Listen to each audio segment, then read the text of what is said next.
webinar.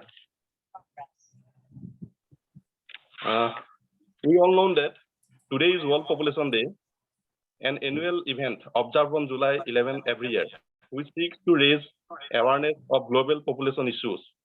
This event was established by the Governing Council of the United Nations Development Programme in 1989. It was inspired by the public interest in 5 billion day on July 11, 1987, the approximate date on which the world population reached 5 billion people.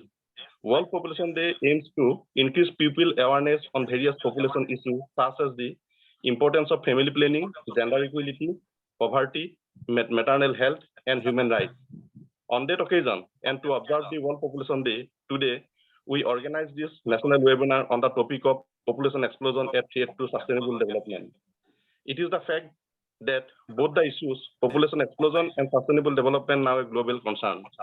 May I request my colleague, today's moderator, Joyce Nath, to proceed this program. Thank you, sir. Respected Dr. Lilakanta Borthakur, sir, Principal, Morigao College. Respected resource person, well-known surgeon, Professor Ilyas Ali, sir, Padma Shri Awardee 2019, former Professor of Surgery, HOD, Emergency Medicine of Guwahati Medical College and Hospital, GMCH, in short, member of the Committee for Population Policy of Assam. Respected resource person, Dr. Rudra Prasad Pradhan, sir, Associate Professor, Department of Humanities and Social Sciences, BITS Pilani, Goa Campus. Distinguished Fellow, Political Economy, Center for Policy Research, Kerala. Respected today's special guest, Professor Jugen Chandra Kolita, sir, GB President, Morigao College, Professor in Charge, International Relations Office, Guwahati University, and HOD, Department of Zoology, Guwahati University, and General Secretary, ZSA. Respected faculty members, Department of Political Science, Morigao College, Technical Assistant of this webinar, Mr. Bulbul Das, Assistant Professor, Morigao College, and dear participants of this webinar. So now I would like to request respected Dr. Lilakanta Borthakur, sir, Principal, Morigao College, to inaugurate this webinar through his valuable speech. Sir, please proceed. Thank you, Pallavi. Thank you, Joyashree. Am I audible now? Yes, sir. Yeah. Good evening to everyone. Respected resource person, Padma Shri Professor Ilyas Ali, former Professor of Surgery, HOD, Emergency Department of Guwahati Medical College, member of the Committee for Population Policy of Assam. Honorable resource person, Dr. Rudra Prasad Pradhan, Associate Professor, Department of Humanities and Social Sciences, BITS Pilani, Birla Campus, Goa, and Distinguished Fellow, Political Economy, Center for Public Policy Research, Kerala. Respected Vice Principal, Morigao College, Dr. Hemalata Sharma, IQAC Coordinator, Head of the Department of Political Science, Dr. Ashut Kumar Das, Coordinator of this webinar, and the other faculty members of the department. Our Technical Associate Bulbul Das, my colleague from Department of Computer Application, and distinguished participants. Thank you for all who have joined this webinar. Today is a World Population Day. As a part of observing this special day, we had scheduled 2 national webinars. One has already over, which was organized by the Department of Physics of our college, and this is our second webinar organized by the Department of Political Science on the occasion of World Population Day. It gives me immense pleasure to welcome you all to this national webinar on population explosion, a threat to the sustainable development. I am extremely delighted to be a part of this webinar, and I am very much thankful to the Department of Political Science for giving me the responsibility of deliver the inaugural speech. On behalf of the institution, at the outset, I offer my sincere regards and a heartfelt gratitude to the both distinguished resource person, for accepting our invitation and giving us their precious time by attending this webinar. Namaskar, sir. I also convey my regards to the distinguished and eminent personality, research scholar, teachers from coming over for the webinar. The topic which has been taken up for discussion is very sensitive and a key factor of many vital social issues relating to economic development, environment degradation, increasing of crime, etc. So I hope that this webinar will add newer dimension on the issues directly or indirectly related to the population explosion. With these few words, I want to conclude my inaugural speech. Before that, I must thank our President Governing Body, Professor Jugen Chandra Kolita. Actually, he is not here. He has conveyed his best wishes for this webinar for successful completion. And he is always with us and he always guides us for betterment of our academic activities. Thank you so much, sir. And finally, I welcome you all again and declare that this webinar is inaugurated. Thank you, sir. Thank you, sir. Now, I would like to introduce today's resource person and well-known personalities of Assam, not due to his profession, but his contribution towards society building. Professor Ilyas Ali, sir. Sir, namaskar. In 2019, Ali sir was conferred the Padma Shri civilian honor by the President of India, Ramnath Kovind, for his contribution towards raising awareness about family planning and birth control measures in the backward areas of Assam, especially within the Bengali Muslim settlers, where the use of contraceptive is prominently less. Professor Ali sir encourages the people to undergo the NSV, no scalpel hysterectomy. And despite strong resistance, he has motivated around 55,000 people to undergo the NSV process. Professor Ali sir has also well known for speaking against child marriage and polygamy. Professor Ali sir is a retired medical surgeon from Guwahati Medical College and Hospital, in short, GMCH. He founded the emergency medicine department at the GMCH. Welcome, sir, from the entire community of Morigao College. Now I request you, sir, to enlighten us with your valuable speech. Thank you for your appreciation. At the beginning, I congratulate you on the eve of World Population Day. Respected Principal Sir, Dr. Borthakur, Dr. Joyasri, Dr. Osuddas, and Dr. Pradhan, and other participants. মই সঁচা আনন্দিত হৈছো আজি মৰিগাঁও কলেজৰ political সায়েন্সৰ জৰিয়তে এই মিটিংখন আৰম্ভ কৰিছে। যোৱা প্ৰায় 20-25 বছৰ ধৰি মই জনসংখ্যা নিয়ন্ত্ৰণত লাগি আছো আৰু এই জনসংখ্যাই যে কেনেকৈ আমাৰ দেশখনক ধ্বংসৰ ফালে লৈ গৈছে তাৰে অকমান আভাস আপোনালোকে দিম। যেহেতুকে মই টিভি প্ৰগ্ৰাম এটা যাব লাগিব সেইকাৰণে আপোনালোকৰ পৰা হয়তো মই সোনকালে বিদায় ল'ম। মই আৰম্ভ কৰিছো। আপোনালোকে স্লাইডটো দেখিছেনে? দেখিছো। হয় স্যাৰ, দেখিছো।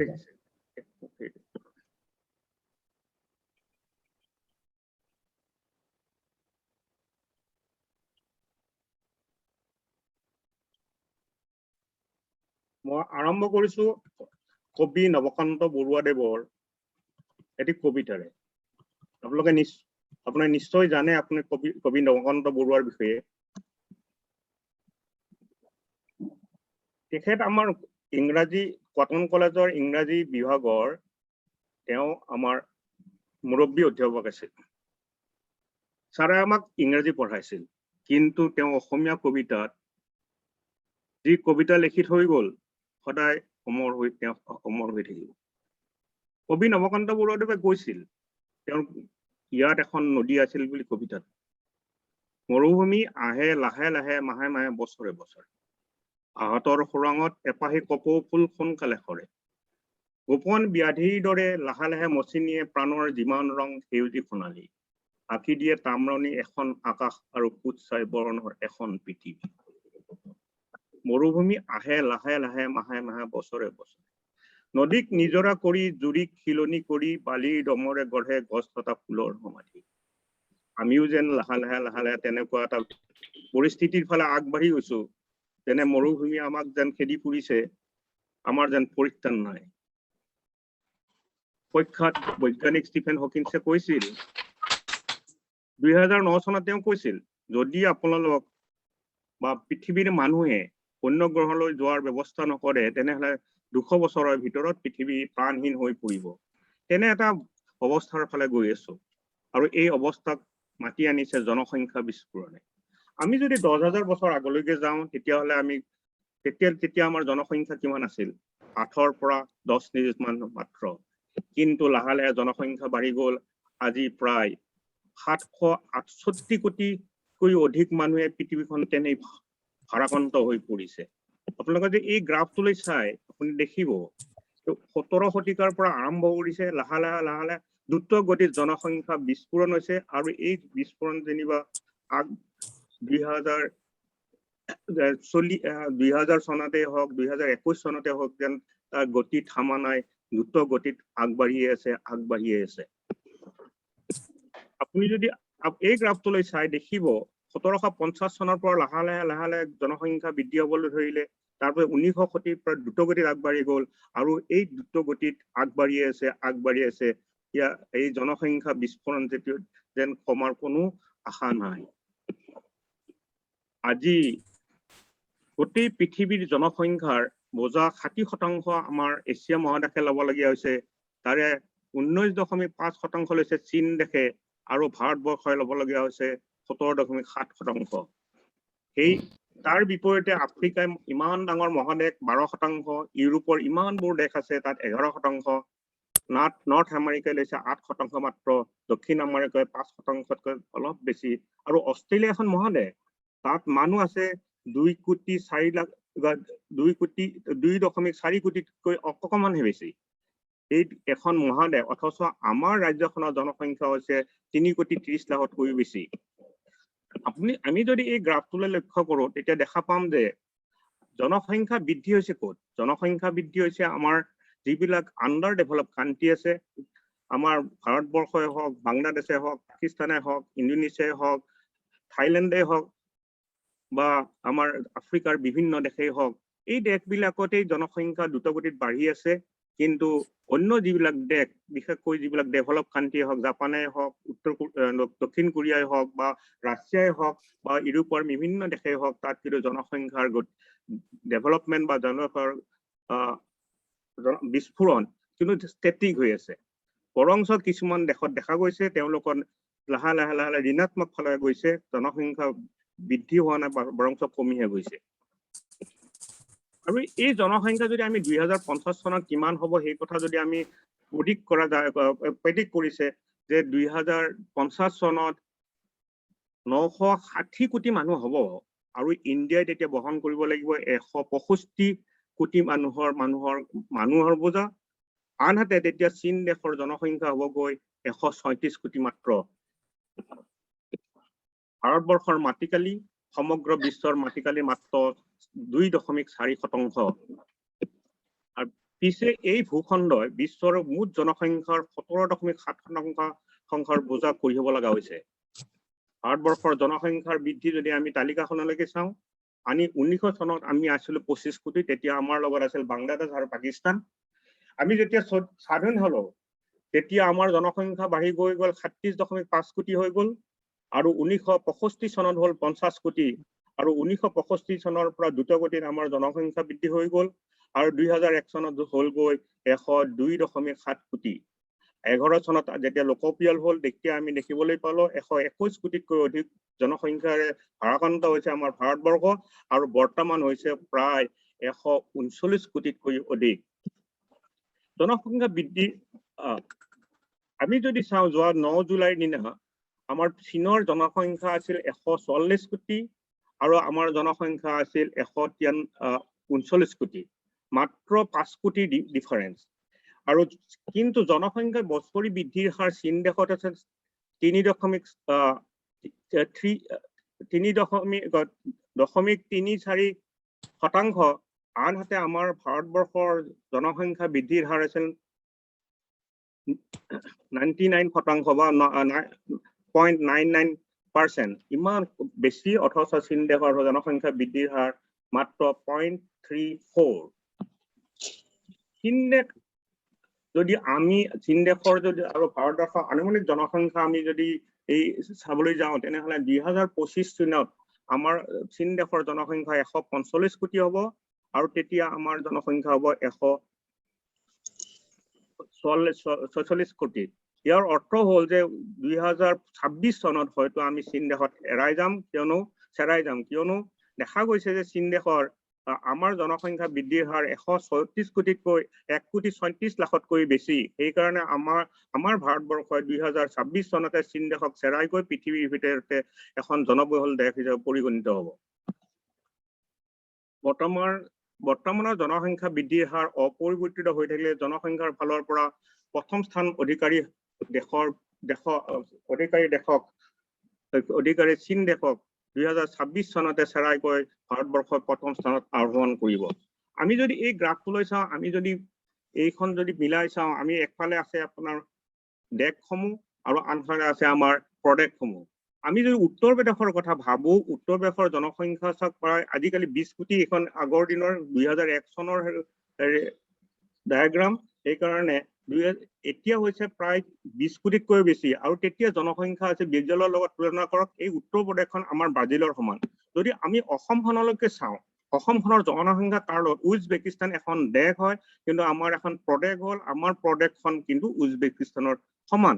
সেইকাৰণে আমি যদি পৃথিৱীৰ বিভিন্ন দেশৰ লগত আমাৰ ৰাজ্য সমান তুলনা কৰোঁ, তেনেহলে একোখন দেশৰ সমান জনসংখ্যা আমাৰ দেশত আছে। আমি যদি চাওঁ, যদি আমি এই গ্ৰাফটোলৈকে লক্ষ্য কৰোঁ, তেনেহলে আমি দেখা পাম 1901 চনৰ পৰা আমাৰ জনসংখ্যা দ্ৰুতগতিত বাঢ়ি আছে। ইয়াত কমাৰ কোনো লক্ষণ দেখা নাই।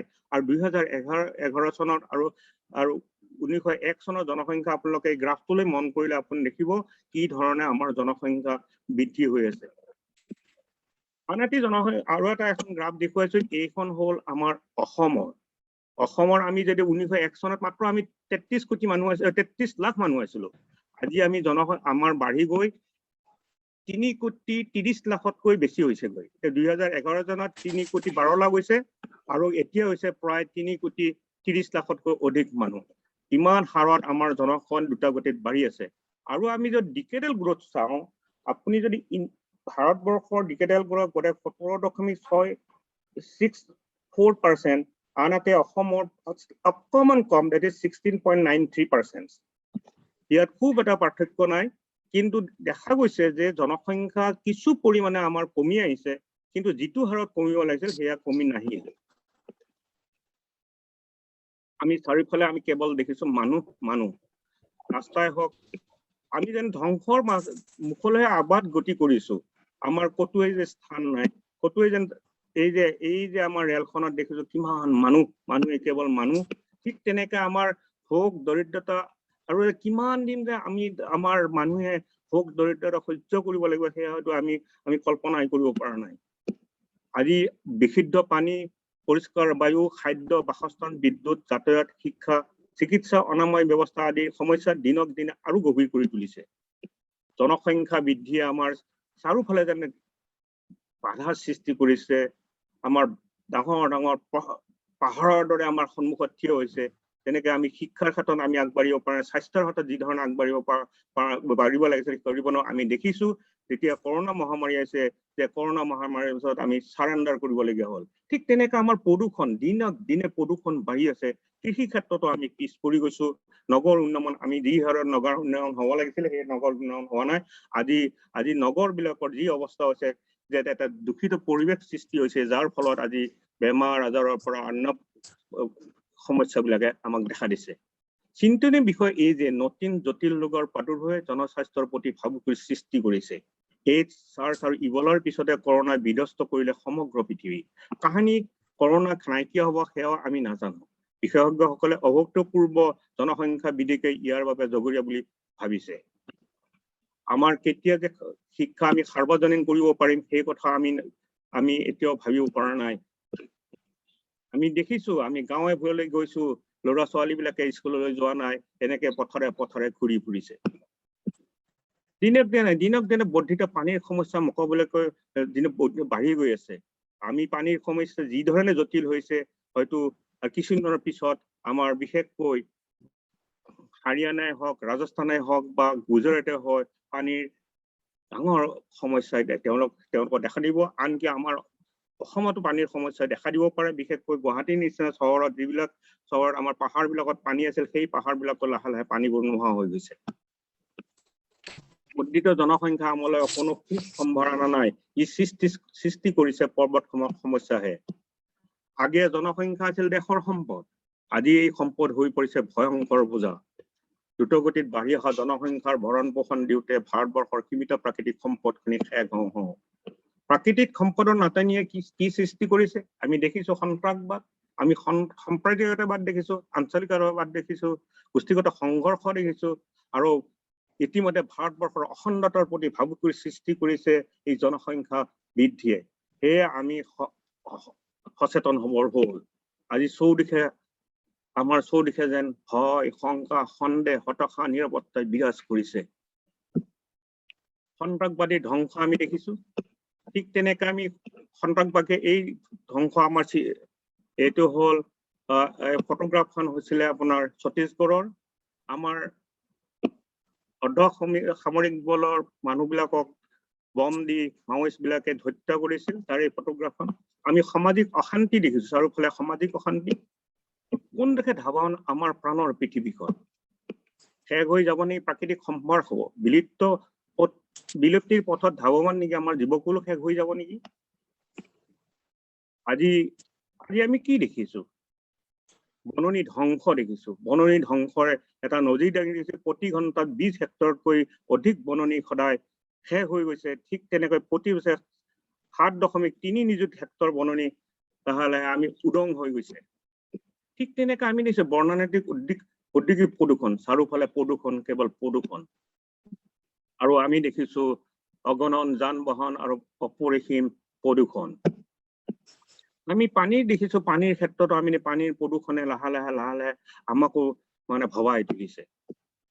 আজি যান বাহন হৈ পৰিছে ভয়াৱহ অভিশাপ, উদ্যোগ হৈ গৈছে অপায় অমংগল, বননি ধ্বংসৰ প্ৰদূষণে বৃদ্ধি কৰিছে গোলকীয় উষ্ণতা। বৰ্ধিত গোলকীয় উষ্ণতাৰ বাবে আজি কি কৰিছে মৰুদেশ, উত্তৰ মৰুৱে হওক, দক্ষিণ মৰুৱে হওক, তাত আজি কি কৰিছে বৰফবোৰ গলি গৈছে, আৰু তাতো আমি লাহে লাহে বাসস্থান কৰিবলৈ আগবাঢ়ি গৈছো। আজি বিলুপ্তিৰ পথত আমাৰ বিভিন্ন প্ৰজাতি।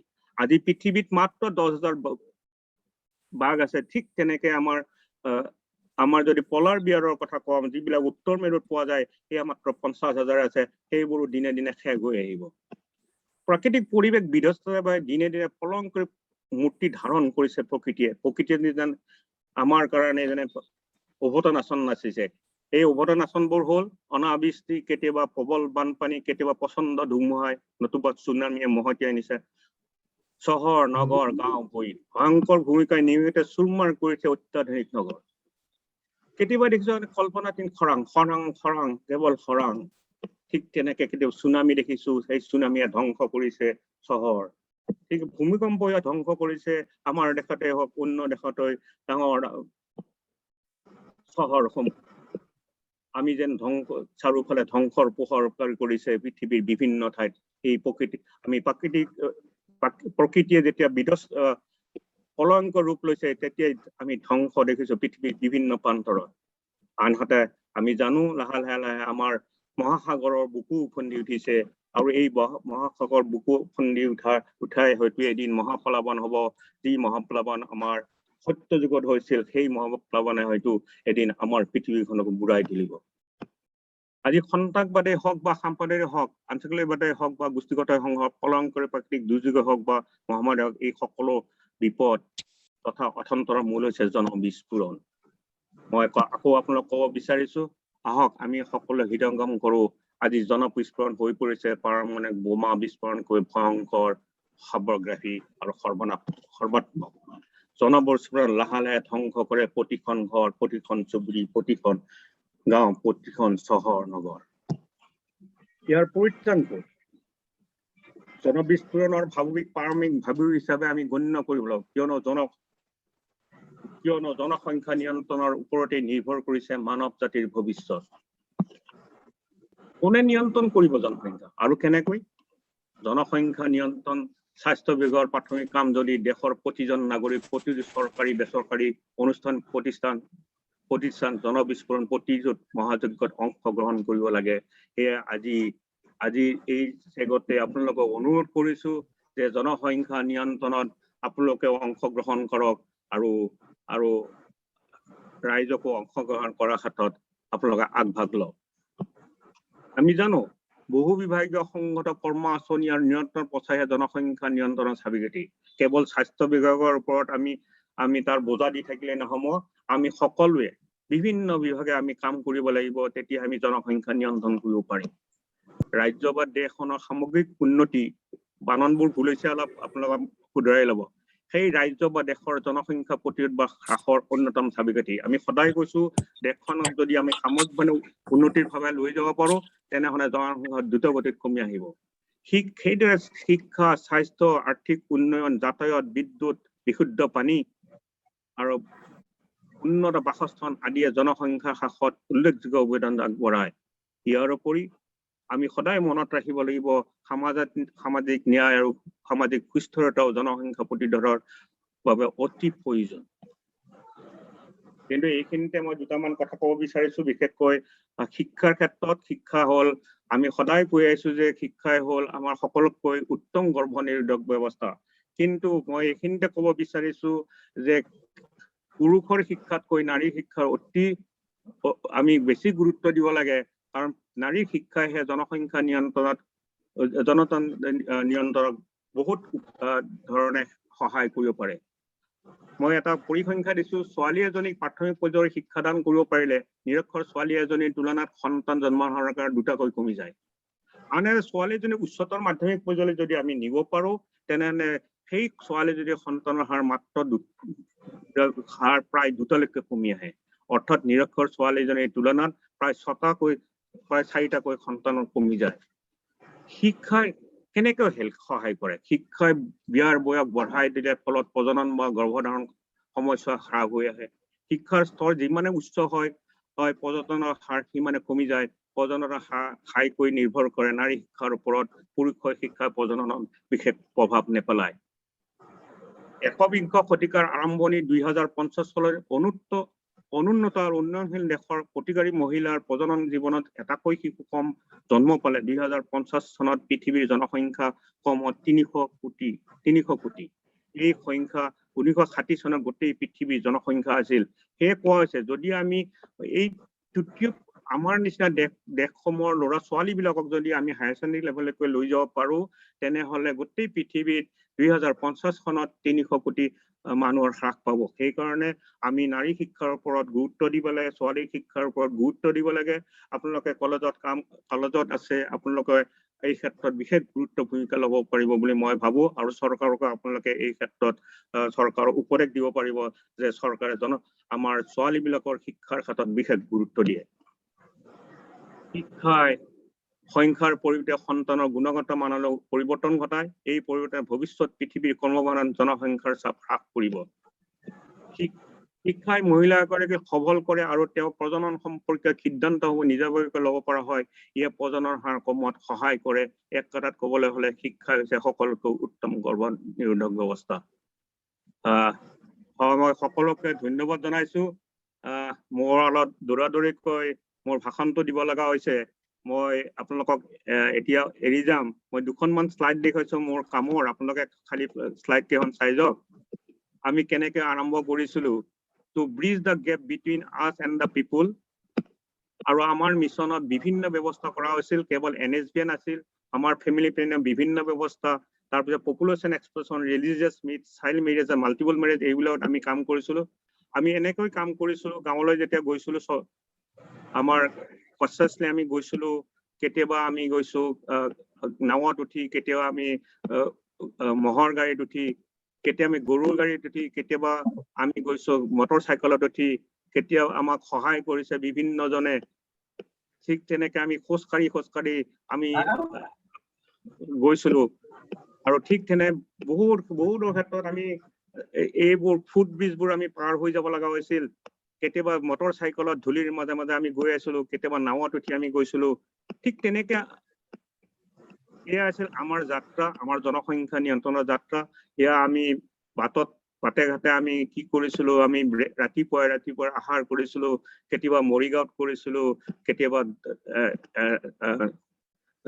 ধুবুৰীত কৰিছিলো কেতিয়াবা গোৱালপাৰা কোনোবা ঠাইত কৰিছিলো ঠিক তেনেকে আমি গৈছিলো আৰু আমাক মানুহে আদৰ সাদৰ কৰিছিল ঠিক আদৰ সাদৰ কৰিছিল আনকি উৎসৱ মুখৰ কৰি তুলিছিলো আৰু আমি ইয়াত কালচাৰেল প্ৰগ্ৰাম বিলাকক আমি তাত যোগ কৰিছিলো আমি ট্ৰেইনিং দিছিলো ডক্টৰ সকলক ঠিক তেনেকে আমি বিভিন্ন ঠাইত মিটিং কৰিছিলো খিলঞ্জীয়া অঞ্চলে হওক অখিলঞ্জীয়া অঞ্চলৰ হওক ঠিক তেনেকে মানুহক মাছ মবিলাইজেশ্যন কৰিছিলো আৰু আমি দেখিছিলো কমিউনিটি লিডাৰ বিলাক আমি ইনভলভ কৰাইছিলো আৰু আমি এনচিয়ৰ কৰিছিলো যে ছোৱালী মানুহবিলাকে বা তিৰোতা মানুহবিলাকে আমাৰ জনসংখ্যা নিয়ন্ত্ৰণৰ মিটিং বিলাকত তেওঁলোকে অংশগ্ৰহণ কৰে ঠিক তেনেকে আমি উচ্চ পদস্থ বিষয়বিলাকক আমাৰ মিটিং বিলাকত ইনভলভ কৰাইছিলো আমি আমাৰ মুছলিম মহিলাসকল যাতে মিটিঙলৈ আহে সেই ব্যৱস্থা আমি কৰিছিলো ঠিক তেনেকে আমি আশাসকলক আমি এক্সটেনচিভ ট্ৰেইনিং দিছিলো মটিভেশ্যন দিছিলো আমি চাহ বাগিচালৈ গৈছিলো চাহ বাগিচাতো আমাক আদৰ সাদৰ কৰিছিল ঠিক তেনেকে আমি মাদ্ৰাছালৈ গৈছিলো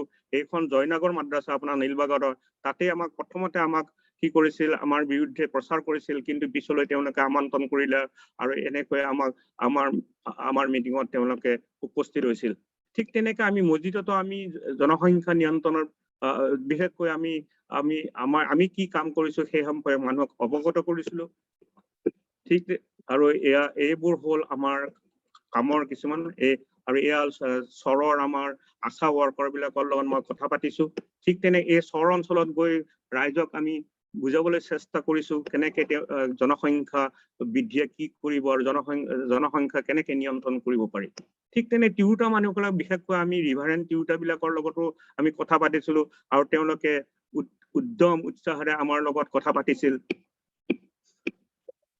আৰু এইবোৰে লাহে লাহে আমাৰ অসমৰ জনসংখ্যা নিয়ন্ত্ৰণত সহায় কৰিছে আজি সৌভাগ্য যে আমাৰ প্ৰজনন ক্ষমতা বা ফাৰ্টিলিটি ৰেট 2.4 লৈ বিশেষকৈ আমাৰ মুছলিম মহিলাসকল 2.4 লৈকে নামি আহিছে ই সঁচাই আমাৰ কাৰণে সুখবৰ আৰু আমি যদি কাম কৰি থাকিব পাৰো নিশ্চয় তেওঁলোকৰ জনসংখ্যা আৰু দ্ৰুতগতিত কমি আহিব ইয়ে আমাৰ অসমখনৰ ভৱিষ্যত আমাৰ সুনিশ্চিত কৰিব ধন্যবাদ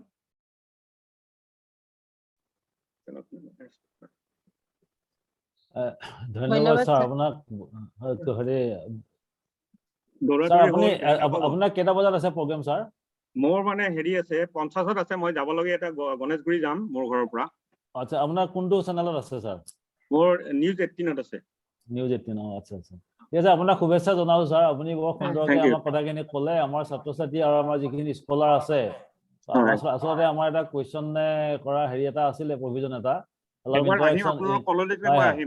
ঠিক আছে আপুনি হয় চিয়ৰ ঠিক আছে thank you sir thank you ঠিক আছে হলেও আপুনি থকাত আমাৰ বহুতে এনকাৰেজ মানে হৈছে এনকাৰেজ পাইছে মই ভাবিছো এইটোৱে বহুত উপকাৰ হৈছে আমাৰ সকলোৰে কাৰণে আৰু আমাৰ ইয়াত পিছৰ এজন স্পিকাৰ আছে from Goa doctor Pradhan he will be delivering his lecture next time আপোনাক স্যাৰ শুভেচ্ছা জনালো Thank you very much. Thank you everybody. Thank you, Dr. Pradhan. Yeah, thank you so much. Sir, dhanyabad. See you sometime. Okay, sir. Thank you. Ali sir, dhanyabad. Thank you very much. Dhanyabad. Sir, kindly host to transfer kori dibo niki depend আছে ঠিক আছে কৰা হৈ গল Okay, thank you sir, thank you. Joyce, go ahead. Before I invite Dr. R.P. Pradhan sir, for his speech, I would like to introduce sir with the forum. Dr. R.P. Pradhan sir is currently working as an associate professor of the Department of Humanities and Social Sciences, BITS Pilani, Goa, India. He is a distinguished fellow, Political Economy, Center for Public Policy Research, Kerala. Dr. Pradhan sir pursuing his PhD on International Relations, Center for Latin American Studies, Goa University. The title of his thesis was The United States Foreign Policy Towards Panama, the Panama Canal Perspective. The area of interest of Dr. Pradhan sir includes international relations, terrorism, diaspora, migration and labor market, international trade, international business, maritime studies, blue economy, and international strategic issues. Before joining BITS Pilani, Goa campus, Dr. Pradhan sir worked as the program manager at the International Center Goa for over 9 years. Dr. Pradhan sir was instrumental in organizing major conferences, seminars, and public policy debates ranging of socio-economic and development issues pertaining to Goa, India, and society at large. Dr. Pradhan sir has played critical academic role in industrial draft policy, Government of Goa in 2000, White Paper on Power, 1998, Electricity Department, Government of Goa, First Citizen Charter for Goa, Coastal Zone Management Policy for Goa, and Consumer Rights.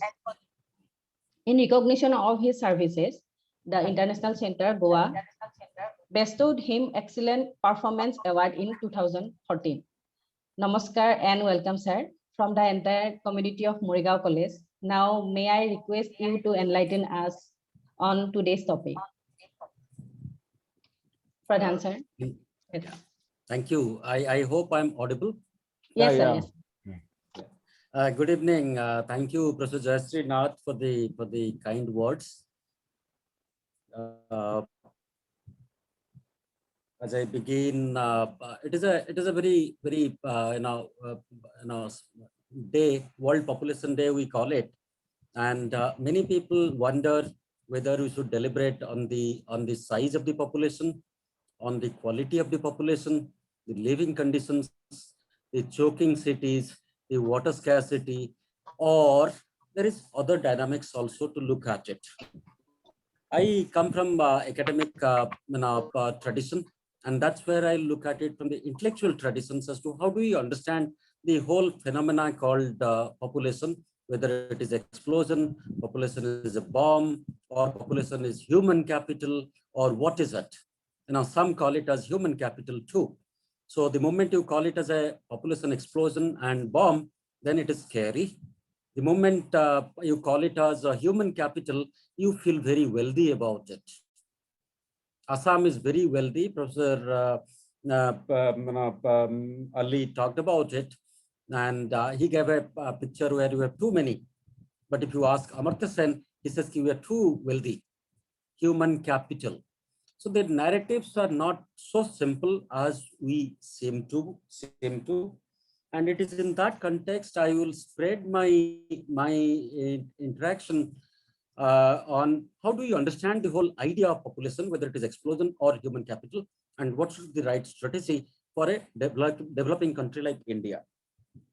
First of all, I must thank Morigao College for this wonderful theme to pick it off and establish these deliberations. Thank you for inviting me. Professor Dr. Leelakant Borthakur, Principal. Sir, thank you very much for being the leader in this exercise. Padma Shri Professor Ilyas Ali, I think he eloquently spoke, though he spoke in Assami language. I come from Orissa, and Oriya language is so similar to Assam that I could so clearly understand that, so I had the benefit of listening to his wonderful lecture. Professor Jogan Chandra Kalita, President Morigao College, though Principal Sir mentioned that he is not here, but he has extended his good wishes. So my greetings to him. Dr. Dipen Das invited me, and then he's been very, very active in many of the intellectual forums. And thank you, Dr. Dipen Das, for inviting me, for involving me in this narrative. Vice Principal, Madam Dr. Hemlata Sarma, we exchanged greetings a few minutes ago. Thank you, ma'am. HOD, Department of Political Science, Dr. Achyut Kumar Das. He was past several days. He was talking to me, on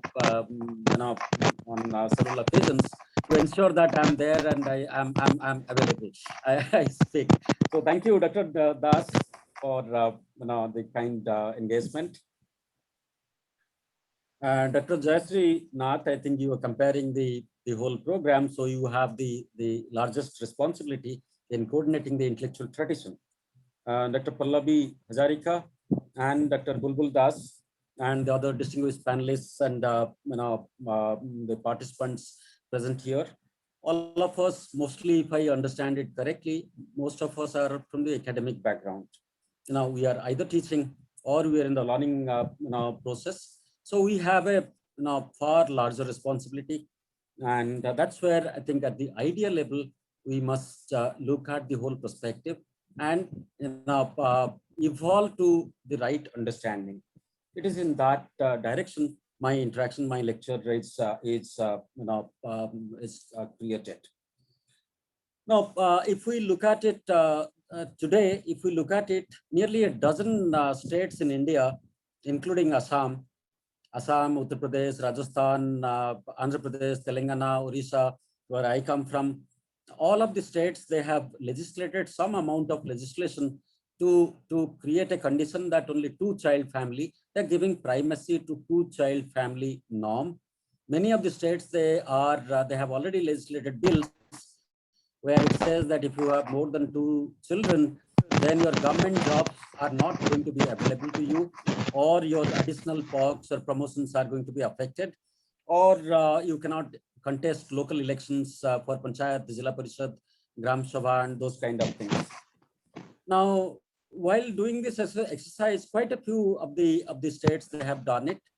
And there's a great amount of support to this idea also.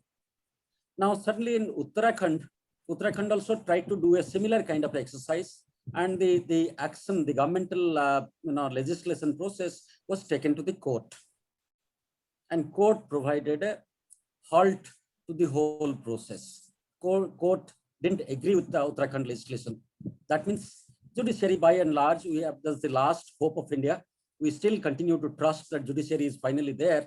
They will provide some kind of a wisdom and guidance for the governing executives.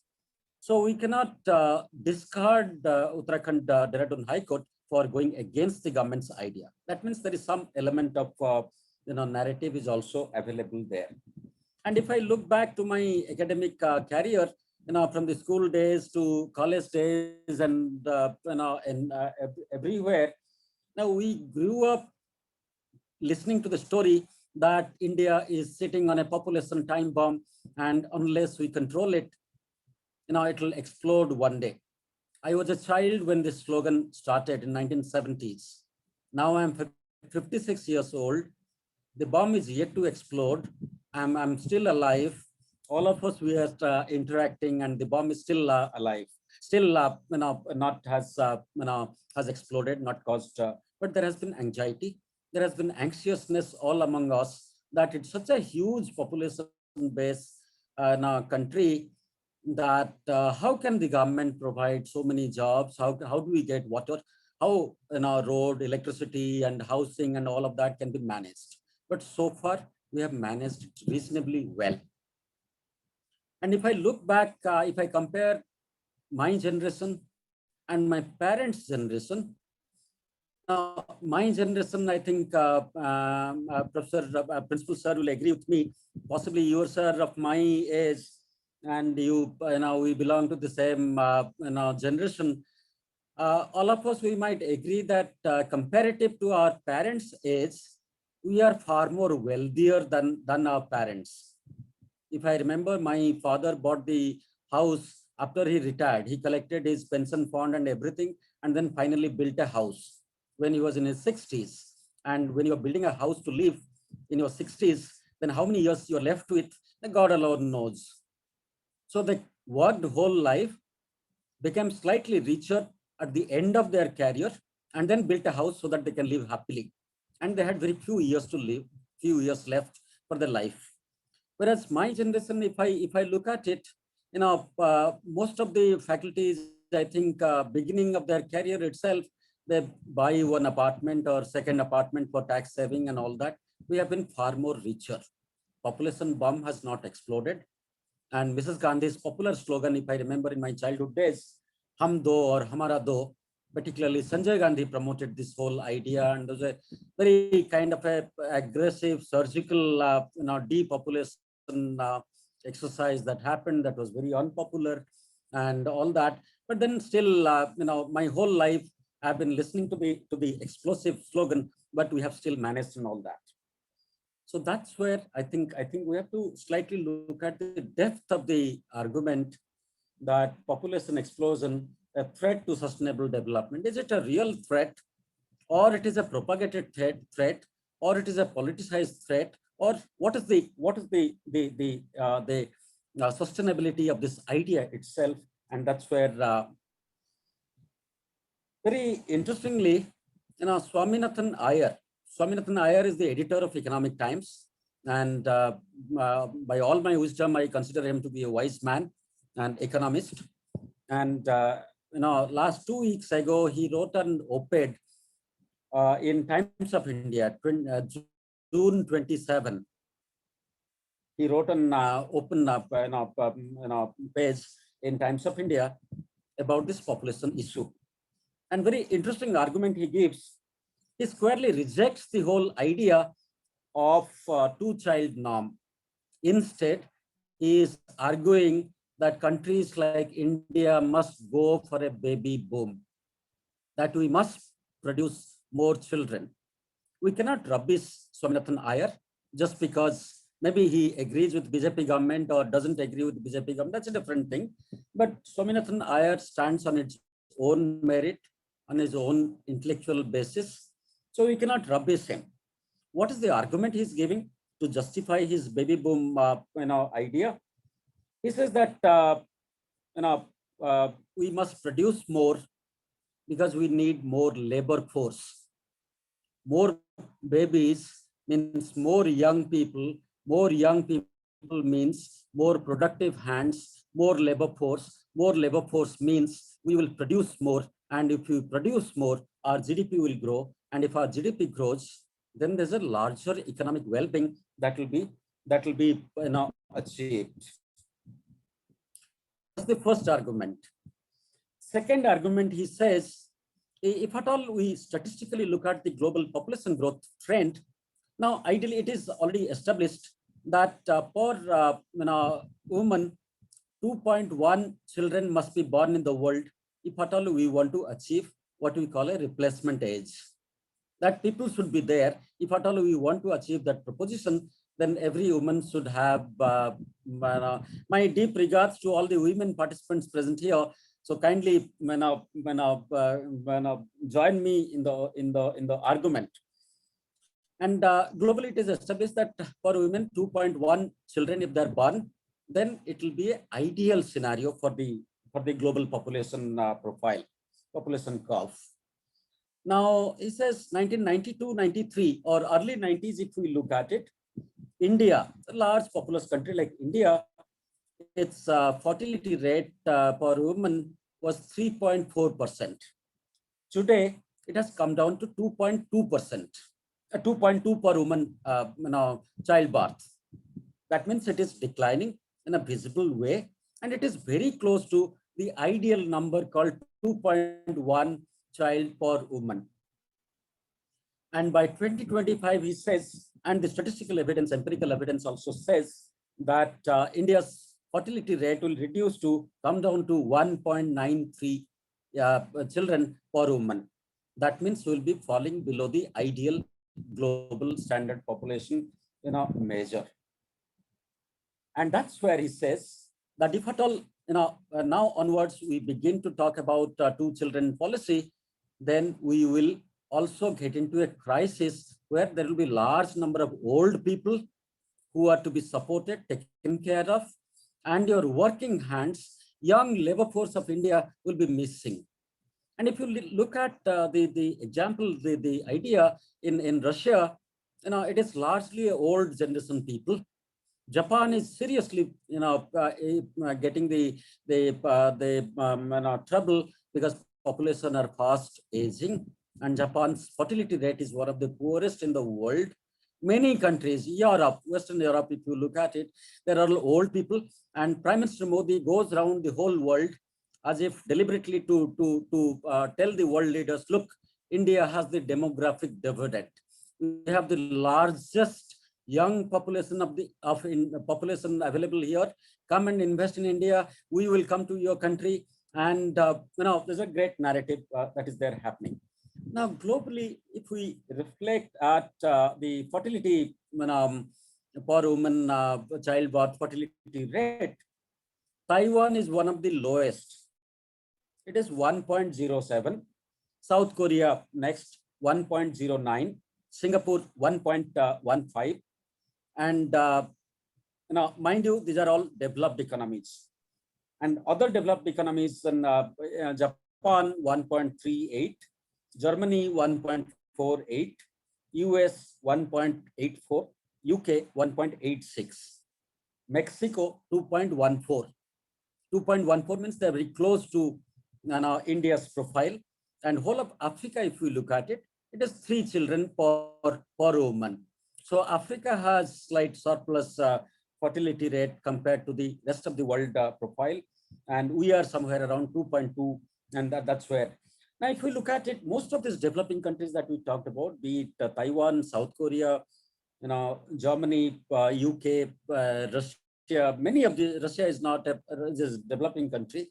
Many of them are getting into the serious issue of having a huge load of older generation people where expenses are more, income is less, and they produce less also. They have to be carried, they have to be taken care of. And who will carry them? The young generation of their respective countries. And if the young generation respective countries are not producing children, then who will take care of the old generation? So that is a critical analysis Swaminathan Iyer is advocating with evidence, empirical evidence. And based on that evidence, he argues that as countries achieve higher GDP growth rate, population, generally the possibility is that for the first 2 decades, as we begin to achieve greater GDP, population will increase to a certain extent for the next 20 years, 2 decades. And after that, more we become richer, then we will be more educated. Consciousness also builds in. And then educated people generally tend to have lesser children.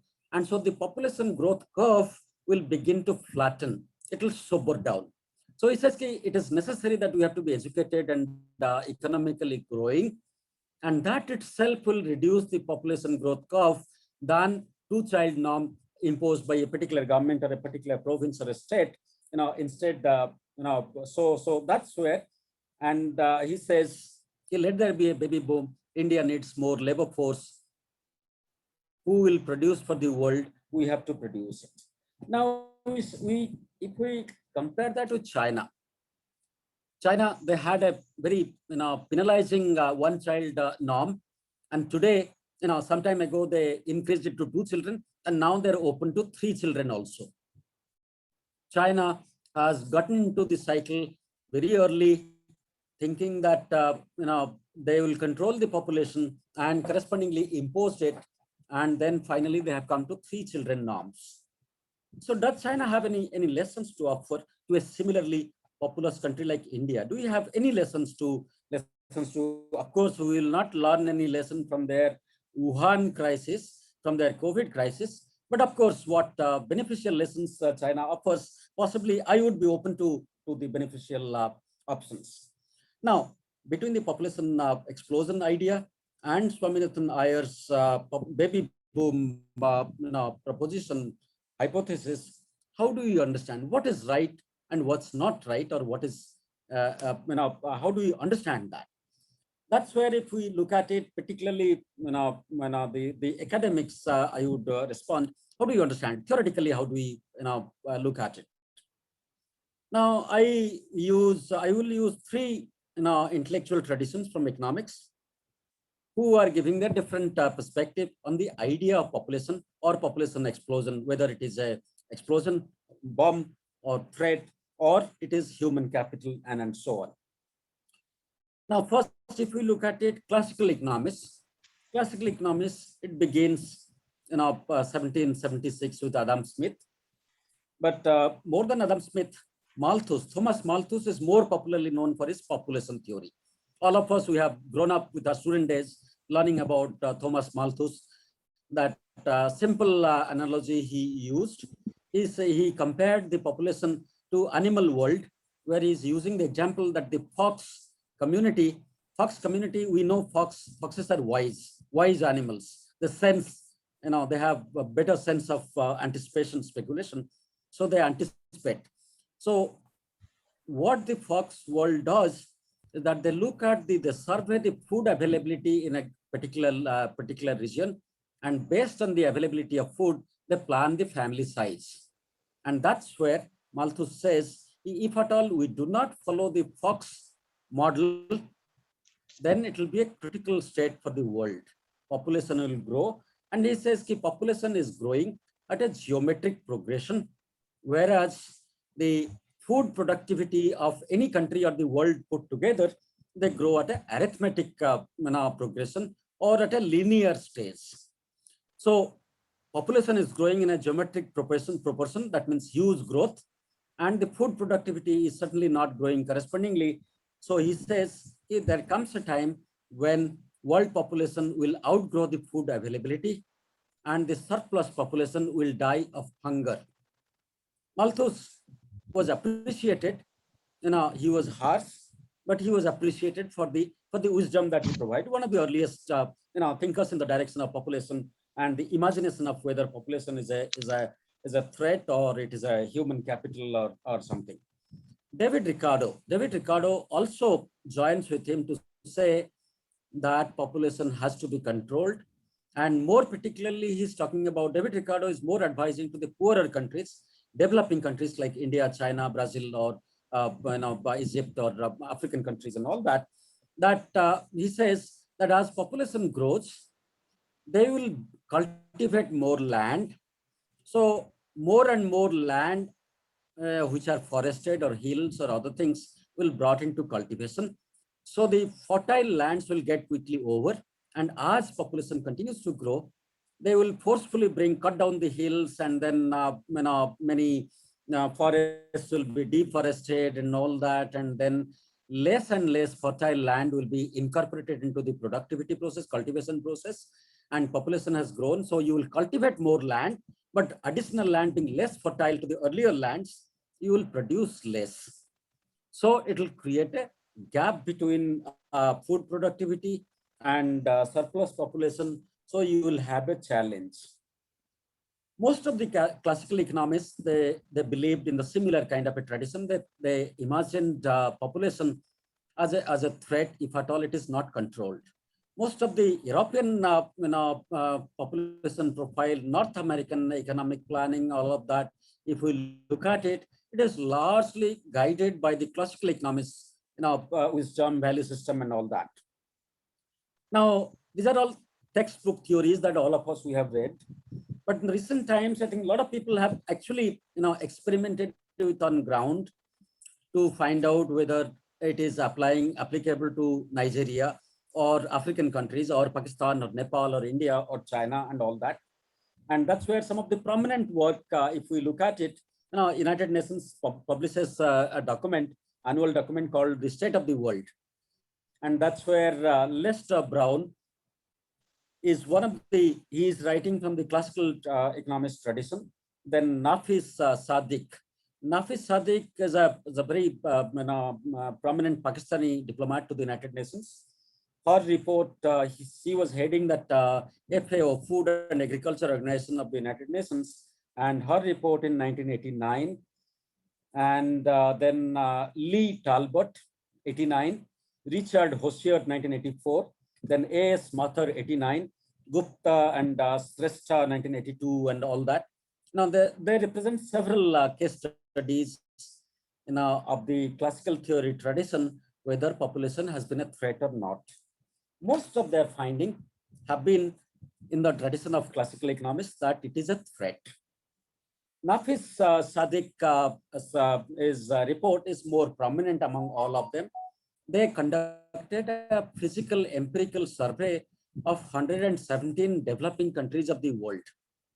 So the first finding the committee gives under Nafis Sadiq is that most of the developing countries they were surveyed, they'll be able to manage their food security by the year 2000.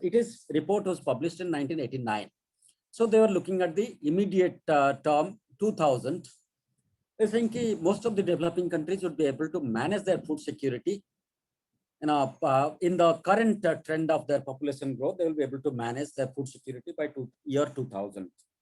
However, two critical riders the author puts. Out of that, nearly half of them would not be able to meet their food needs by year 2000. Half of them. Cumulatively, all of them will be able to manage because some will produce more, some will produce less. So cumulatively, it is not a serious grim picture, but nearly half of them will fall short of their food security. 1/3 of the countries, however modernization intervention they have, even then also cannot meet food security by the year 2000, and they will be in trouble. That's a report published in 1989. So how do we conclude that, or what is the lessons that we learn from the classical economists as far as the question of population is concerned? Classical economists have by and large been pessimistic about the idea of population growth. Some of them, including David Ricardo, even Nafis Sadiq and all of them, they have been saying that if at all we improvise on the technology will halt the negative impact to a certain extent. But finally, the question of what we call declining returns to scale, that's a typical David Ricardo's idea, that will fall into action. Declining returns to scale, that more you invest, less you produce, a phenomenon that will happen. So population has to be controlled. So classical economists' wisdom is that population has to be controlled, and more so for the developing countries, and the leader of the developing countries, India. So we have the lessons from the classical economists that we have to control population. That's the final wisdom there, if I can sum it up. Then you have the Marxian tradition, what we call the dependency theory. I think all of us, we are familiar of what we call the center periphery approach, or satellite hub approach, or hub and spoke approach.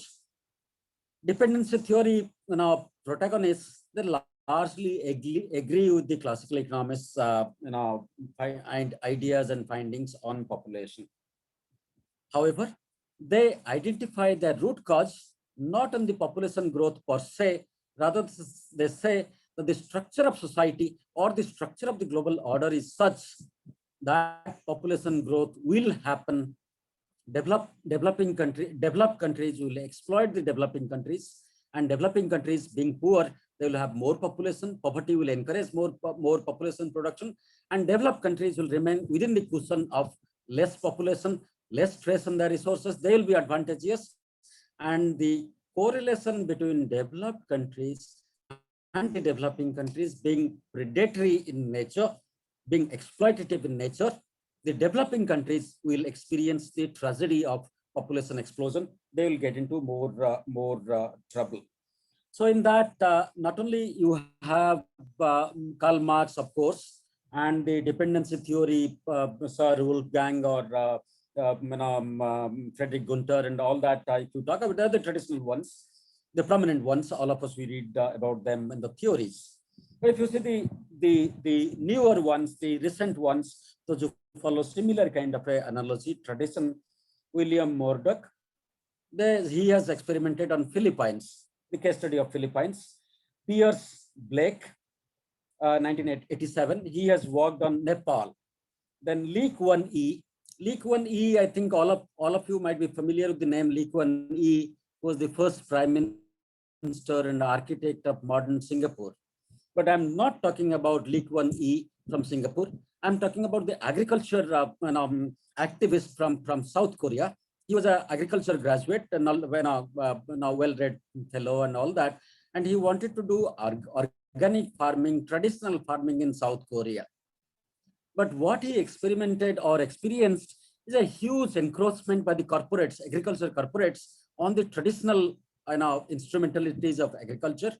And all of you would be surprised to know that he was leading South Korea in the anti-WTO agrarian food policy choices. The WTO always wants to open the market for developed countries to penetrate into the developing countries' agrarian sector.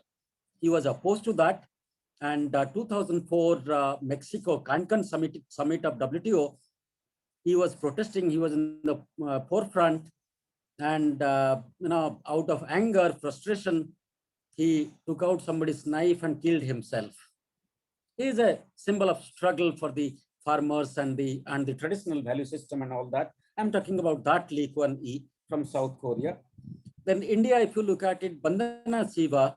Dr. Bandana Siva is an alternative activist and a PhD from Johns Hopkins and all that. If you read her readings and all that, they are all dependency theory, scholars, very profound work. All of them they have done, and they are also, against the idea of population explosion.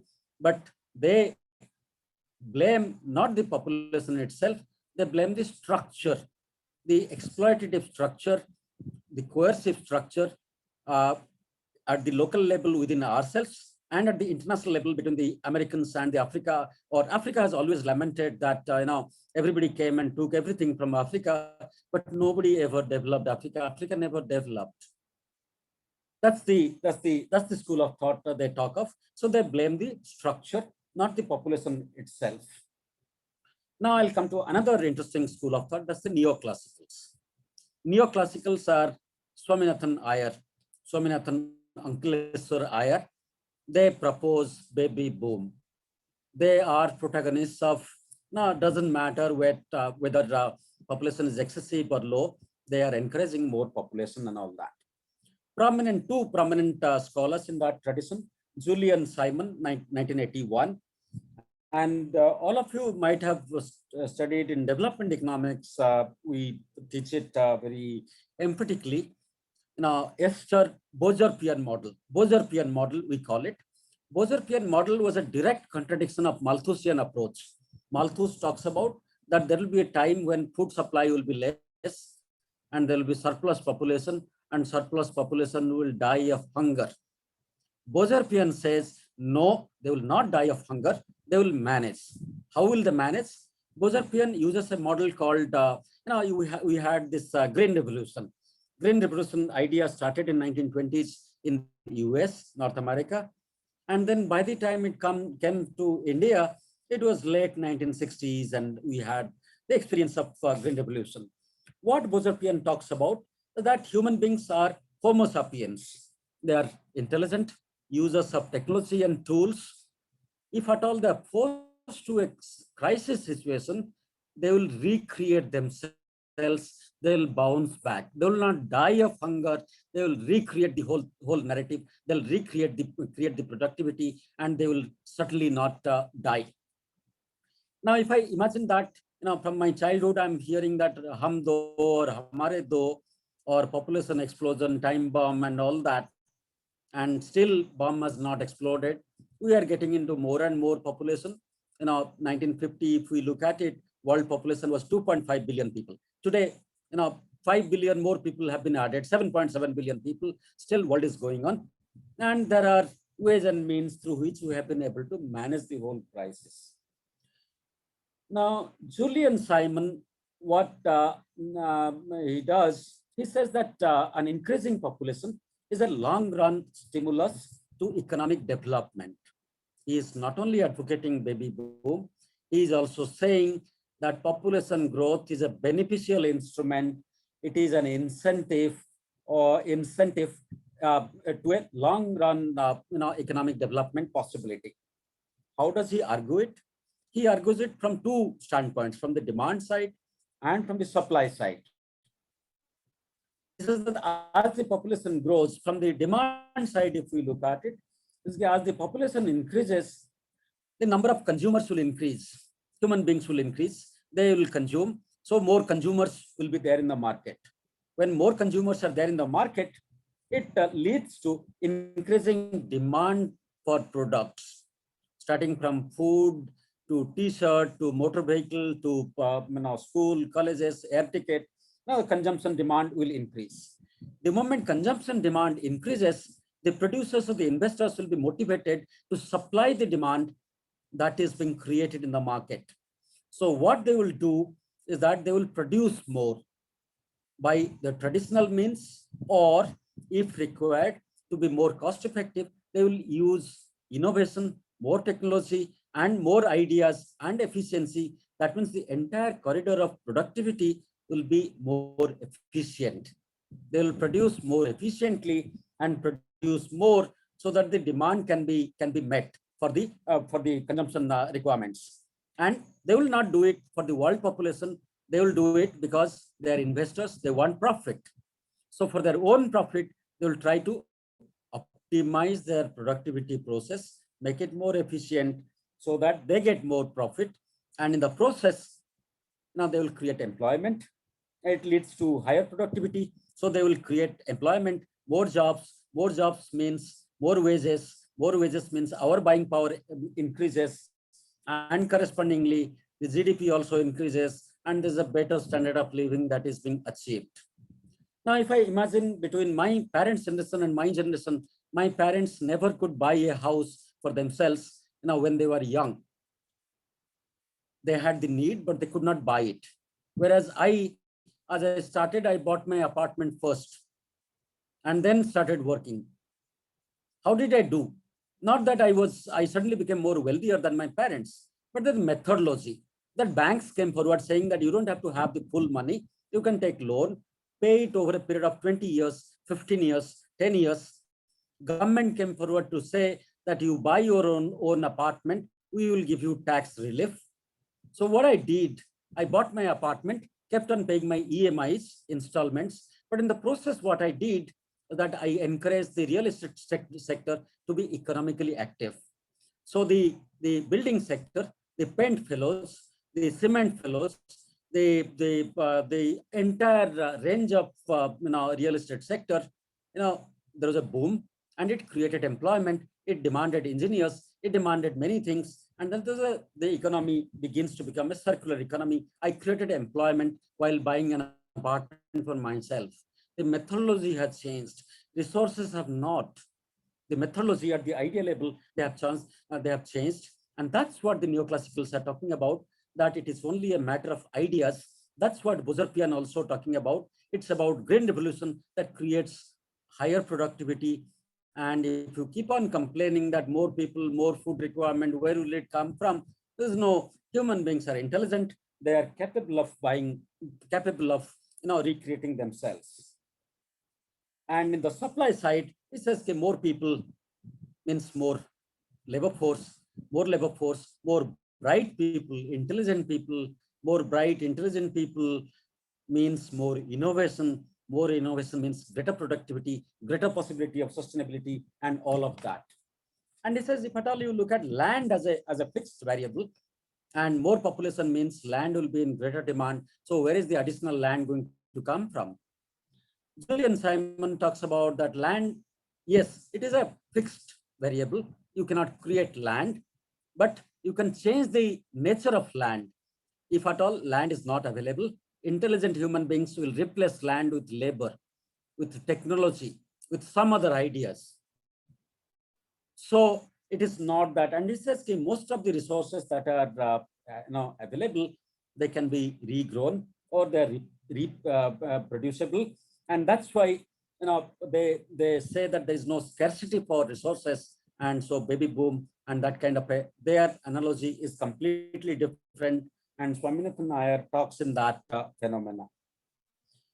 Now, if we try to, where does it leave us with? Finally, what is the wisdom? What is the argument? What do I take home as final understanding? Now, if you look at it, 30 years ago, 40 years ago, BRICS was not there. BRICS, what you call Brazil, Russia, India, China, and South Africa, they were not there. Where did they come from? Why did they come? Who brought them? What is this idea? Where did it coming from? The first idea, somewhere around 2001, what you call Goldman Sachs chief economist, Jim O'Neill, he suddenly looked at the world economic growth profile and looked at that some countries are growing very phenomenally. Who are these countries? Brazil, Russia, China, India, and then subsequently South Africa joins as BRICS. Now, there's a wonderful book Richard Baldwin wrote, published in 2016. Richard Baldwin is currently he's teaching economics at Geneva School of Economics. It's a very wonderful hypothesis idea, very bright, enlightening idea I have ever heard of. He talked about, the title of the book is The Great Convergence, where he's talking about that what has changed in the world order today. He says, yes, there's a lot of changes, but what is the crucial change that has happened? The growth of China. But what is the source of growth of China? How China became rich, or how India has become rich? He says the mode of production of the world has shifted. Earlier in 1950s and 60s and 70s and in early 80s, world produced based on manufacturing technology, and the countries, those who had the best of the manufacturing technology, they produced for the whole world. Japan produced cars or electronic goods and like that. And those who produced, they became very, very rich. We call them as G7 countries, or the most industrialized countries of the world. And they were counted few in number. Few countries in the world, they produced for the whole world, for Africa, for India, for Asia, Latin America, and everybody. And they became exceptionally rich. Richard Baldwin calls it the phenomena of great divergence, that the wealth of the world, he says, because manufacturing was the mode of production, and few countries in the world had the technology to manufacture the best way, so they became rich. So few countries in the world became rich. That created disparity. 5, 7, 10 countries became wealthy. Rest of the world was very poor. Now that scenario has changed to what he calls the phenomena from great divergence. It has shifted to great convergence. What is that great convergence? He says, now newer technology like your cyber economy or knowledge economy, algorithm or artificial intelligence, big data, a number of them coming together. What has happened is that those people, those who have money in North America and Europe, the capitalists, they have the ability to integrate their capital with the cheap labor in the world wherever they are available. Wherever they are available, the technology is enabling us to integrate capital and labor together, irrespective of national boundaries. And that's where what happened. If you look at North America or Western Europe for that matter, or our labor cost is very high.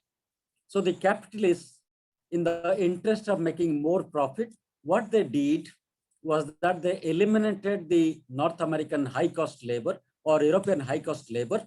Using the technology, they integrated Chinese labor, Indonesian labor, Indian labor, Mexican labor, Brazilian labor, and so on, and they're able to produce much more without paying higher labor cost in North America and Europe. So Baldwin says that what this did, that great divergence phenomenon that was happening, it was a monopoly world. That monopoly is now flattened, it is killed. Now it has created prosperity in many parts of the world, and BRICS is one such segment. ASEAN is another such segment. European Union is one such segment.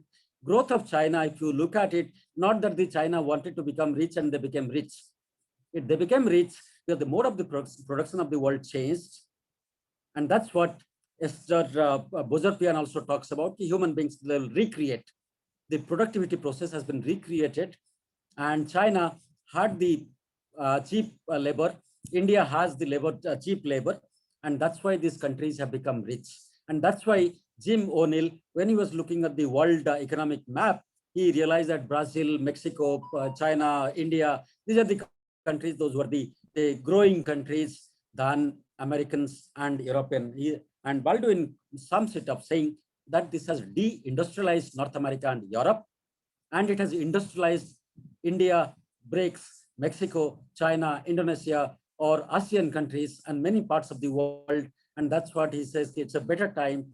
We have reached to a great convergence. Wealth is no more monopolized, it is distributed. It is a phenomena of great convergence. World processes have been revised, and that's where we have to conclude, conclude how do we look at it? That it is possible to create prospect in spite of heavy load of population. The best example for that, if I see China, our next door neighbor, our very good friend also, and as long as China is there, we have nothing to worry of our enemies. We have enough of them. But this serves a great example that they have gone through one-child family, huge population base, and now they're going into 3-children policy. The other side, if you look at it, a rich country like Venezuela. Venezuela is the 6th largest oil exporting country of the world, but it is a collapsing country. They have the oil resource, they're wealthy, resource-wise they're wealthy, but they have not managed their wealth well. As a result, in spite of all their wealth, they're a banana republic or a collapsing economy. So it is not that how much population you have, it is rather what strategy you adopt. How do you engage the population towards the productivity that perhaps defines the state of possibility that you may have. So I'll conclude with this, that all of us, we are very popularly familiar with the phrase called PPP mode. PPP mode, what it talks about is that public-private partnership is very popular. But if you look at it from a country like India, where huge population development is also limited and all that, I think that PPP mode, we have to slightly revise. What does PPP do? Is that neoclassicals particularly, I have a reason to blame them, that they look for profit. Their priority is that how much you can produce, how much you can profit, and that becomes the driving force for the economic structure and all that. But if you overemphasize on profit, then you sacrifice many things. You sacrifice human beings. The narrative is not India, China, or Mexico. The narrative is you, me, and the human beings. We, the human beings, that's the epicenter of our discourse. It's not China or India or Trump or Biden or Modi. None of them are relevant. Rather, you, me, the common man, the human beings are the epicenter of development discourse. And that's where what I would imagine PPP to be is that people first, then planet, which is holding us together. That's the space, and then finally profit. The equation between people, you, me, and all that, and its sustainable correlation with planet. If at all both are correlated in a healthier manner, what remains is the profit. Then there is population is not going to create a great challenge. We can rather use it as a human capital, which even Amartya Sen also backs the whole idea. Thank you. I think I have made my point, and thank you for this invitation and opportunity to speak. Thank you. Thank you, sir. Now I open Thank the you. forum for discussion. Yes, sir. Sir, thank you very much for your profound lecture, for your profound deliberation. Thank you.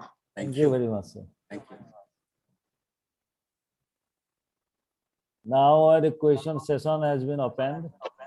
I request participants to put their question, if any.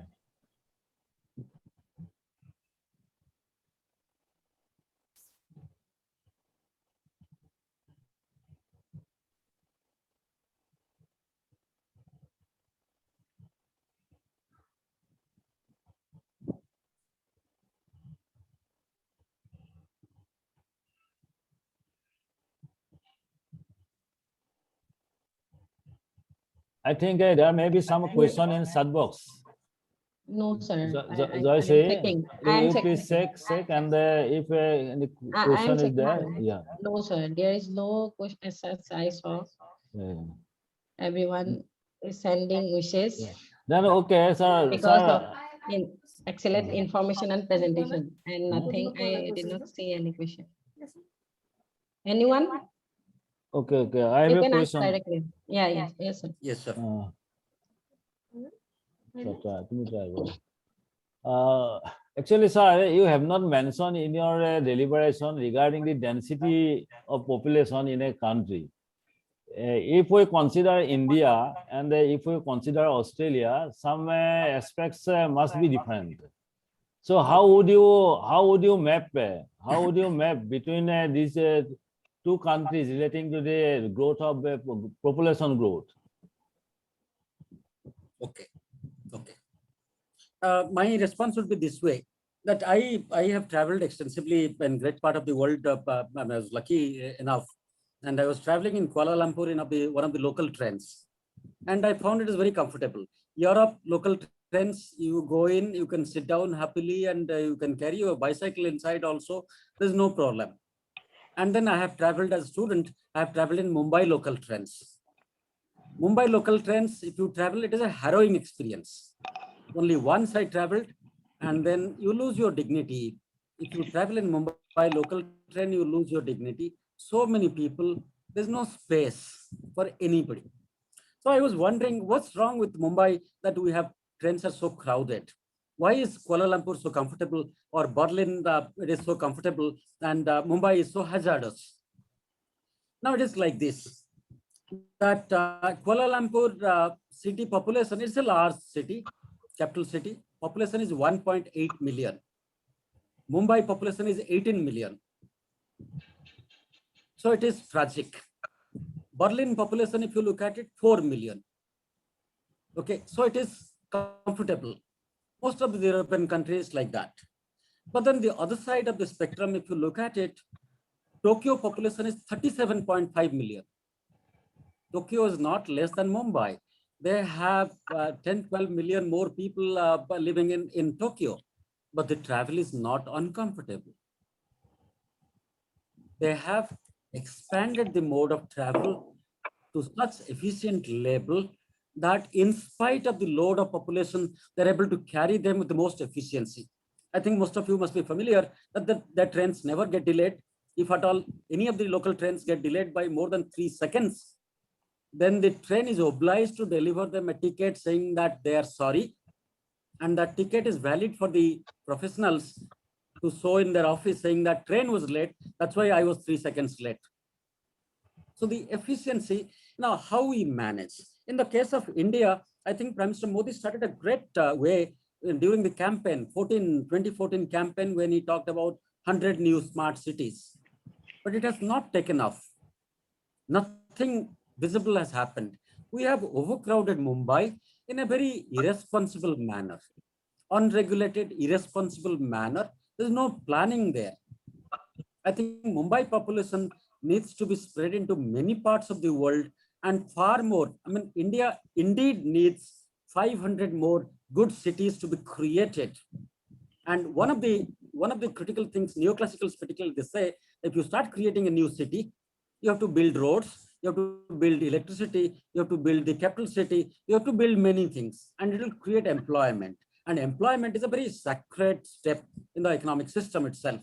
The moment you create employment, you are able to create labor force. You're paying them. The moment you pay them, they will buy goods. The moment they buy goods, they create a demand for production. The moment production demand comes, then the investors are producing. It's a cyclic order, it happens. So what we have done is that everything, Delhi population for that matter is 22 million.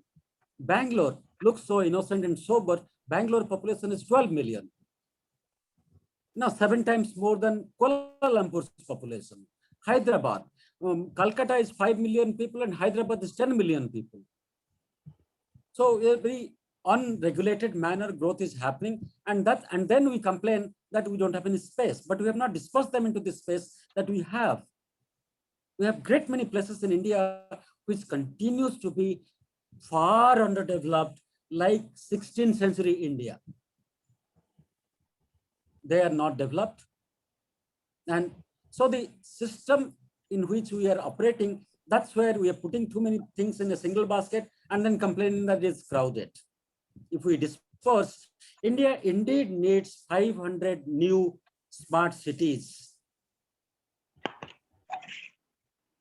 Sir, I hope I Okay, yeah, responded yeah, to yeah, your question. right. Still, I want to know from your personal views regarding the population growth in India. Yeah. Don't you think that population growth control is very necessary in India?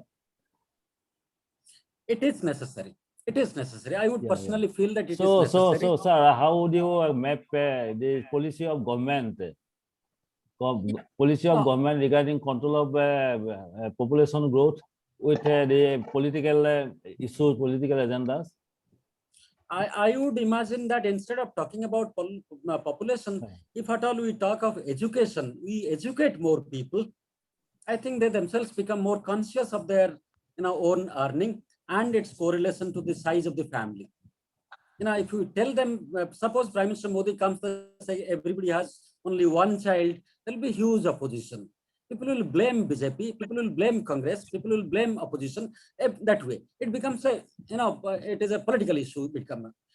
Why Europe has less population? They are educated, their exposure. Rather, I mean, the greatest investment, if at all India has to do, I regret, in academics, we are Rajni Kothari Commission in 1966, it said that at least 6% of national GDP must have to be invested for education. Even today, 1966 he talked about, even today, we have not touched 4% of our GDP. We are spending much more on many other things, but we are not spending on human capital building process. Build good human beings, they will take care of the rest. That's what Amartya Sen talks about. Do not have to give them freebies. Make them empowered by their own education. They will be, they will create themselves.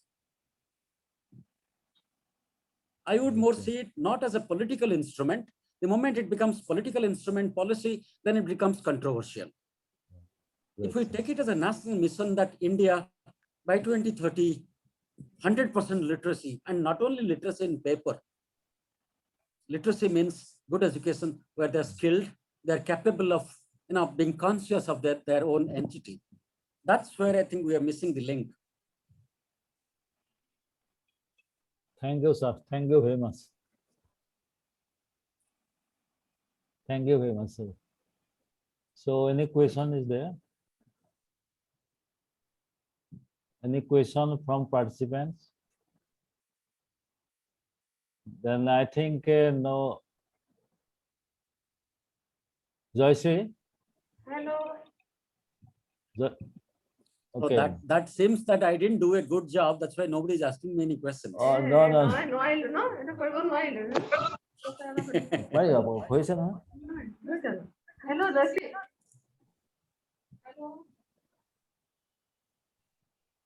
Hello, ma'am. Hello. কোৱা নাই না? নাই, sir. আচ্ছা, মোৰটো পৰা মই কৰিব দিছো ৰবা ইয়াৰ পৰা। হয়। এক minute. Sir, can I add? Oh yes, please. As we are a democratic country, and we have experienced Indira Gandhi's forceful during that time. So I from my point of view, and in UP also today they announced 2-child or 1-child policy, and I have experience with policy research think tank in Delhi, where I found China is again, as you mentioned, China is again going to earlier their policy, like not 1-child or 2-child, like 3-child policy, or they are not as forcing as they during that time in initial time. So I think in terms of democratic country like India, so you may, as you mentioned, and Ali sir also mentioned about education. So education is more important than forceful government policies, from my point of view, because you cannot like deprive because he or she have 3 child, or parents have 3 child. So ma'am, is that a question for me? think that in that way. So ma'am, is that a question for me? No, sir, I'm just adding. Okay. There is no question from my side. Yeah. It was Hello. very interesting, Who is it? very provocative. Yes, ma'am. Hello, Joshi. Hi, ma'am. May I make a question? সুধিব পাৰে, yes. Hello, sir. Dr. R.P. Yes, Pradhan, yes. sir. Good evening, sir. Yes, ma'am. Good evening. Thank you for your valuable lecture. Myself, Omi Devi from the Department of Botany, Morigaon College. Sir, happy Okay. to meet you through this Thank webinar. you. Thank My you. query is that, sir, Yeah. do you think that one day people will cry not for the food, but for their existence? Because we have seen that people are forcefully cut down the hills, invade the paddy field, which is not eco-friendly practice. Yeah. And it is going on. Yeah. Do you think that land cannot be created, sir? Do you think that people will cry not for food, but for their existence one day? Yeah, my response is simple. It is that actually people are cutting trees, hills, and all that. It is because India is not greatly a law-abiding country. Yes. Our legal systems and processes and policies are so messy, that we have deliberately chosen not to clarify them adequately. Yes, sir. It's because India is a newly independent country, 70 years. We are yet to evolve to that state of development. Why does it not happen in Europe? Why, why European cities are so clean? Why North America is so clean? Why we go there to study in Europe and North America, spend so much of our critical resources and go there, and there people are not coming to study in JNU or our institutions in India and all that.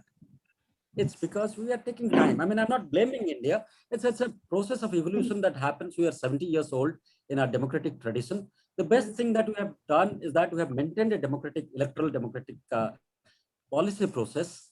It takes any country for that matter to come to terms of development. It takes time. 100 years it takes. If you take North America, United States for that matter, 1776, they became independent. But when is United States beginning to rise? 1890s.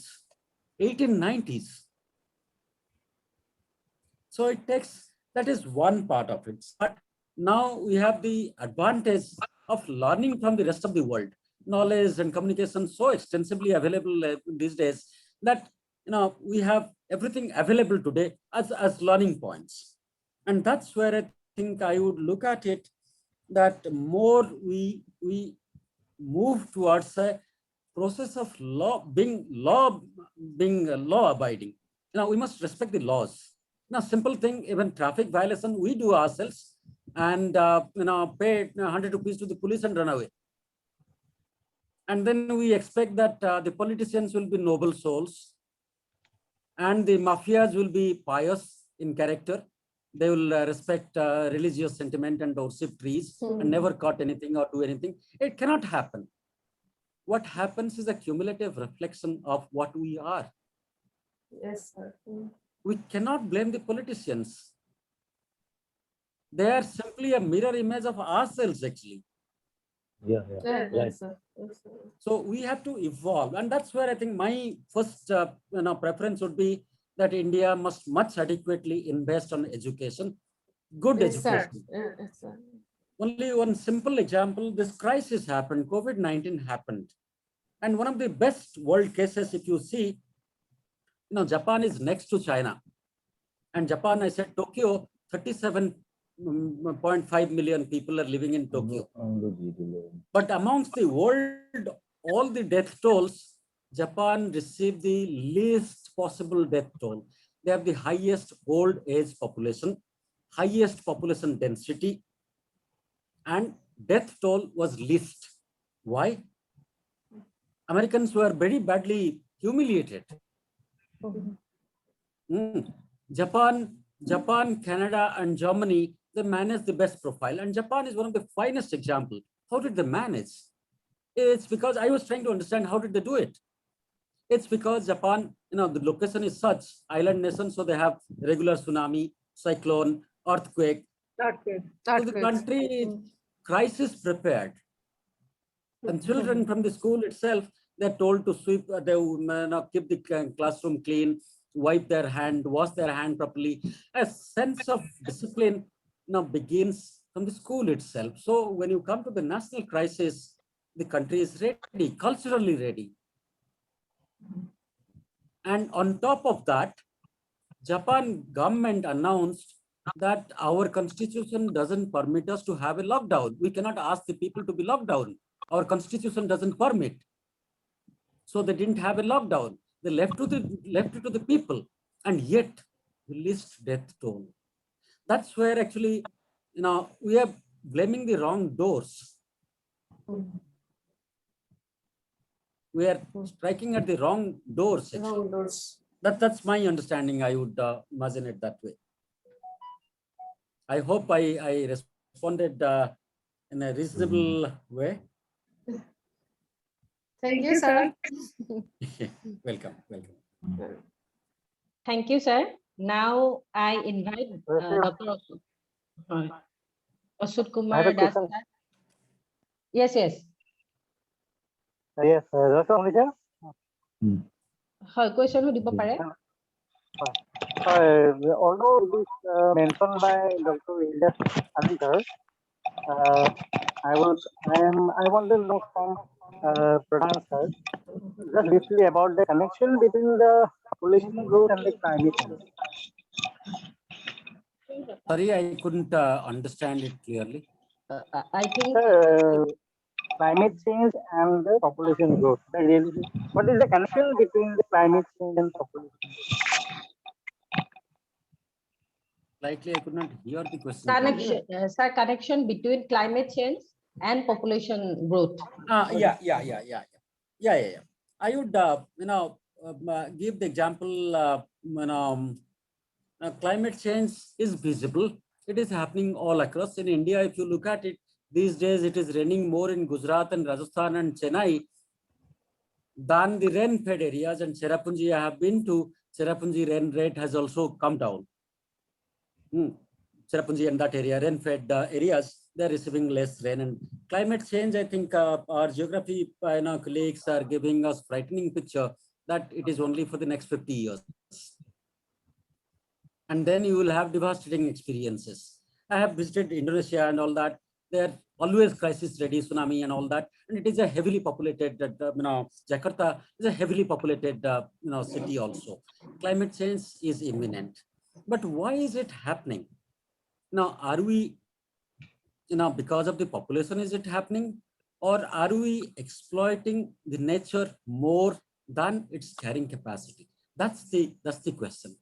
Now, what has happened is that our ability to manipulate nature, because of the technological advancement, our ability has increased so intensely that in a single day, we can temper a whole hill, gigantic hill like Alps or Amazon rainforest, we can temper it. The industrial mode of destruction that is happening is not sustainable. That is a mistake. That is, again, China wanted to grow, so it invested aggressively everywhere, creating structures and all that. It is again profit-driven. It is China-driven, profit-driven, and that's why it is selfish. It's not people, planet, and profit. It is profit, people and planet are sacrificed. As long as we have a strategy like that, now if we are blindly exploiting or manipulating the nature, then nobody can help us. And that's why there has to be a national consensus or international protocol. Very strongly it has to be ensured that environment, all of them are being respected. Sustainability in production has to be maintained. Thank you, sir. Okay. Welcome. Okay. Thank you, sir. Now I invite Dr. Asut Kumar Das, sir, HOD, Department of Political Science, Morigao College, to deliver vote of thanks to this session. Sir? Asut, sir? Sir. Thank you, Jayashree. After a good session, a lovely and warm evening to all of you. It is a matter of pride for me that I'm proposing a vote of thanks for this national webinar. First, my sincere thanks goes to Dr. Lilakanto Borthakur, Principal Morigao College, for his inaugural speech. And my heartfelt thanks to Dr. Hemlata Sharma, Vice Principal and advisor of this webinar, for her cooperation and encourage of this seminar, of this webinar. And I, on behalf of the Department of Political Science and entire community of Morigao College, spread my most sincere thanks to this resource person of national webinar, Professor Ilyas Ali Padmashri Awardee, and Dr. Rudra Prasad Pradhan, Associate Professor, who gave their vital time from their busy schedule to grace this webinar. I also want to thank my departmental colleague, Dr. Pallavi Hazarika, and moderator, Dr. Joyce Nath, for their cooperation. I also thanks to Mr. Bulbul Das, Assistant Professor, Morigao College, for his technical support for this webinar. My special thanks to Dr. Dipen Das, Organizing Secretary, Center for Ethnic Research, and Assistant Professor, RGB College, and Jugesh Das, Assistant Professor and Technical Secretary, Center for Ethnic Research. A big thanks, hearty thanks to all the participants and my dear students, because of whom we made this webinar possible. Thank you. Thank you, sir. Thank you. Thank Now, you. Joyce? Kunisa Joyce? Joyce Kunisa? I think, ma'am, your microphone is muted. Joyce? হয় sir, শুনিছো sir. আপুনি sir end কৰি দিয়ক sessionটো. So we can end this session. Thank you, Pradhan sir, again, and good night. Thank you. Good night to all. Thank you. Thank you for inviting me. Thank you, everyone. And I request all the participants to fill up their feedback report and certificate will be